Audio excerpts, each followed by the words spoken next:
Virendra Sehwag విధ్వంసకర batting తనది. Of side 11 మంది ఫీల్డర్లను పెట్టినా సరే గ్యాప్స్ లో నుంచి 4 కొట్టడం తన నైజం.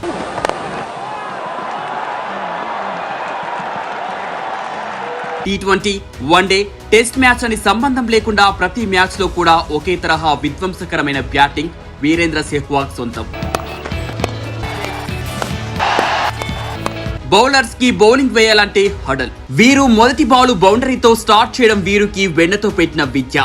తను మైదానంలోకి అడుగు పెడుతుంటే క్రికెట్ అభిమానుల కేరింతలు ఆకాశాన్నంటేవి. ఇండియన్ క్రికెట్ హిస్టరీలోనే అతి భయంకరమైన బ్యాట్స్మెన్ గా ఉండేవాడు.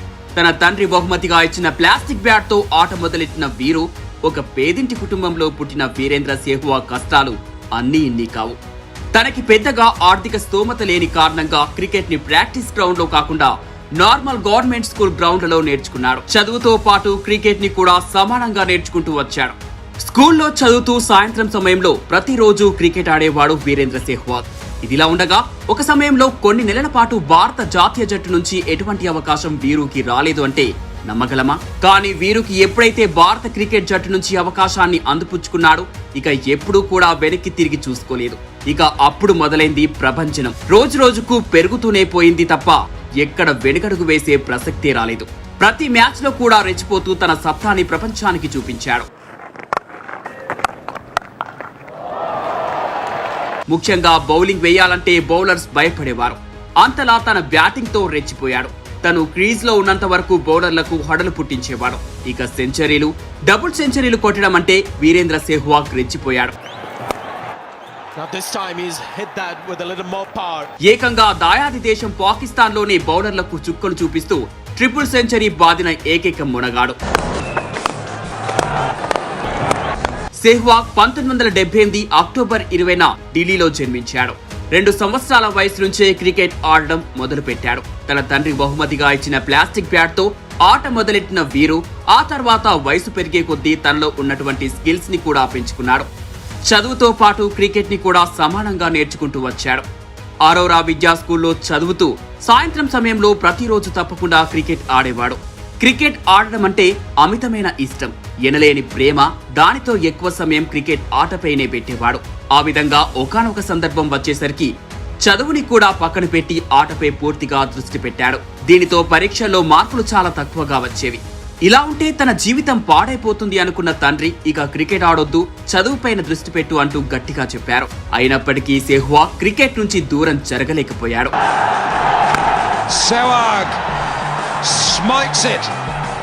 ఎంతలా అడిక్ట్ అయిపోయాడంటే తన తండ్రి చెప్పినా సరే వదలనేనంతగా.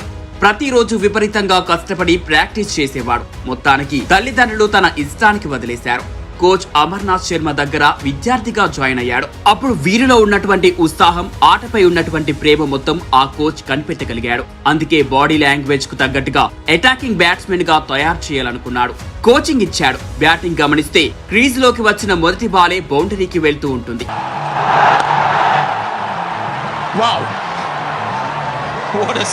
అదేవిధంగా T20, వన్డే, టెస్ట్ మ్యాచ్ అని సంబంధం లేకుండా ప్రతి మ్యాచ్ లో కూడా ఒకే తరహా బ్యాటింగ్ అక్కడి నుంచి అలవాటైంది.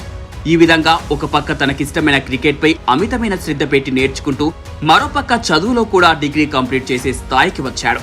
1990లో ఢిల్లీ క్రికెట్ టీంలోకి ఎంట్రీ ఇచ్చాడు. ఆ తర్వాత 1999లో ఒక మ్యాచ్ లో 274 పరుగులు చేసి ప్రపంచం మొత్తం తన వైపు చూసేలా చేసిన అత్యుత్తమ batsmen Virender Sehwag. 1400 of his career, his second in the World Cup, and this is the first of World Cup 2011. Duleep ట్రోఫీలో ఆడిన సెహ్వాగ్ 274 పరుగులు చేశాడు. భారత్ అంతా కూడా వీరు వైపు చూడడం మొదలుపెట్టింది. ఇక్కడితో ఆగకుండా 1999వ సంవత్సరంలోనే మరో మ్యాచ్ కెరియర్ ను మార్చేసింది.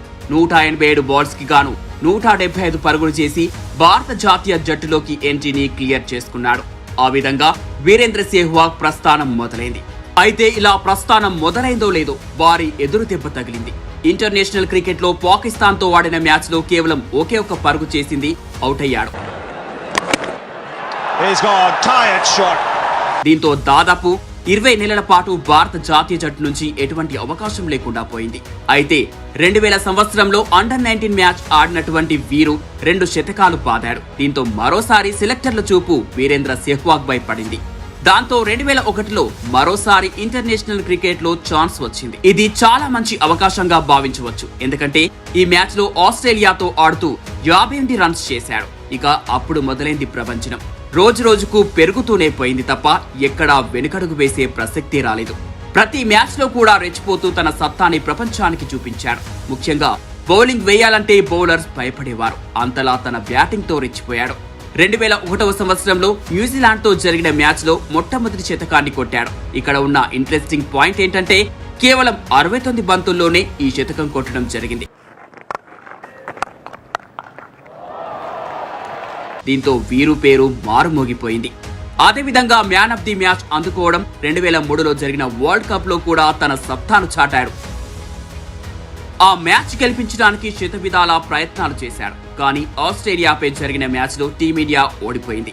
2011 వీరేంద్ర సెహ్వాగ్ బెస్ట్ ఇయర్ గా చెప్పొచ్చు. ఎందుకంటే ఆ సంవత్సరం వెస్టిండీస్ తో జరిగిన మ్యాచ్ లో డబుల్ సెంచరీ కొట్టాడు. కేవలం 140 బాల్స్ కి 200 పరుగులు చేశాడు. దీంతో 200 పరుగులు చేసిన రెండవ క్రికెటర్ గా రికార్డు సృష్టించాడు. 2004లో జరిగిన పాకిస్తాన్ మ్యాచ్ లో టెస్ట్ క్రికెట్ లో ట్రిపుల్ సెంచరీ చేసి ఔరా అనిపించాడు. ఆనాడు వీరేంద్ర సెహ్వాగ్ కొట్టిన కొట్టుడికి Pakistan అదిరిపడింది. Virendra Sehwag opens up this World Cup tournament with 100 and a big one. అదేవిధంగా సౌత్ ఆఫ్రికాపై కూడా ట్రిపుల్ సెంచరీ చేశాడు. 251 వన్డే మ్యాచ్ లో ఆడగా 15 సెంచరీలు 38 అర్ధ సెంచరీలు కొట్టాడు.